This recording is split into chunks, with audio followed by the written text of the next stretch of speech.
কি খবর? Bangladesh cricket board BCB আপনারা বলে আজকে কমিটি দিয়েছেন, কমিটি না দল ঘোষণা করছেন বলে। তা দল ঘোষণা করলেন, এমনি রাজনীতিটা না করলে হইতো না? মানে ছোটকাল হয়তো কোনি দেখিয়েছি যে বাংলাদেশ ক্রিকেট বোর্ড এরমে রাজনীতি আপনারা করতে আছেন, তো করতেই আছেন। মানে মোরা যে ভক্তরা আছি ক্রিকেট প্রেমীরা, হ্যাঁ অবস্থা বেতালই যাবে খালি আপনাকে ওই রাজনীতি আর নাটক দেখতে দেখতে। স্কোর দিলেন, মেহেদী হাসান মিরাজের রাখলেন না, তানবীরের লইলেন। মেহেদী হাসান মিরাজের দিয়ে এককালে উফরুটাই দিলেন। সাকিবের পরে মানে বাংলাদেশে দ্বিতীয় সাকিব আল হাসান, মেহেদী হাসান মিরাজ এককালে মানে খেললিয়া খাইয়ে লইয়ে ছাড়িয়ে দিলেন, দলই রাখলেন না। বাহ।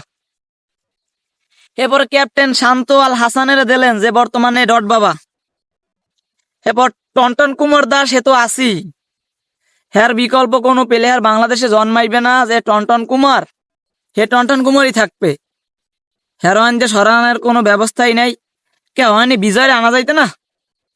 টন্টন কুমারের মধ্যে কি দেখছেন আপনারা? এই যে বিগত সিরিজ গুলা ধরে যে বাজে ফর্ম করতে আছে, একই সোহে বাজে না। ও তো বিশ্বকাপও ডাক মারবে, তো আরে নিয়া মানে বুঝি না কিছু। ওই টন্টন কুমার দাসের ক্ষমতা কি সব বাংলাদেশ ব্যাপী ক্ষমতা ওর? আর ক্রিকেট বোর্ডটা লই রাজনীতি কে হরেন আপনারা বুঝি না কিছু। মেহেদী হাসান মিরাজের লই এই কি হরেন। হে পরে ক্যাপ্টেন দিলেন শান্ত আল হাসানের, ওরপে ডট বাবা। হে কিনা বর্তমানে আর স্ট্রাইক রেট কত? 111। টি-20-তে 111 স্ট্রাইক রেট হেরা দিয়েছেন ক্যাপ্টেন। মানে এতে কচু গাছের লগে গলায় দৌড় দিলেও কাম হইবে না, এবার মরবো না। বাংলাদেশে 2টা সিনিয়র প্লেয়ার থাকা সত্ত্বেও বর্তমানে ক্রিকেট টিমে 2টা সিনিয়র প্লেয়ার, মাহমুদুল্লাহ, সাকিব আল হাসান। আর এগো লাস্ট বিশ্বকাপ হইতে পারে, এটা হচ্ছে মেন কথা, লাস্ট বিশ্বকাপই সম্ভবত। তো সাকিব আল হাসানের ক্যাপ্টেন দিয়া মাহমুদুল্লাহরে যদি ভাইস ক্যাপ্টেন দিতেন, হ্যালো তো খুশি হইতাম মোরা। কারণ যে মুরব্বীরা সিদ্ধান্ত নেয়, আর কি গুরুগারা ক্যাপ্টেন ওই সিদ্ধান্ত নিয়ে ম্যাচ জিতেইবে। মুরা মাথায় তো সিদ্ধান্ত ওই সাকিব আল হাসান আর মাহমুদুল্লাহ দেওয়া লাগবে। তাহলে এই নামের ক্যাপ্টেন দিয়ে কি লাভটা হইলে? বাংলাদেশ ক্রিকেট বোর্ডটা রাজনীতির একটা মাঠ। মোর মনে হইতেছে ওটা একটা রাজনৈতিক মাঠ। আচ্ছা মাহমুদুল্লাহ কি মেহেদী হাসান মিরাজ কি বিএমপি করে না? ওই এমরুল কায়েজের লগে ব্যাটের শোরুম দিয়েছে, এর লেগে পোলাডারে শেষ খাইয়ে লই ছাড়িয়ে দিয়েছেন। কয়দিন ওপেন না মান, কয়দিন 1 down 2 down 3 down 4 down 5 down 6 11 12, মানে সব ডাউনে খেলাইয়া দ্বিতীয় সাকিব আল হাসান বানাইয়া পোয়াটা রান খাই দিয়েছেন শেষ। পোয়াটা এর লেগে স্কোয়াডে জায়গাই পায় নাই। কেউ ও কি জায়গা পাওয়ার যোগ্য আনলে না? এই যে তানভীর ইসলামের চেয়ে কি ভালো বল করে না?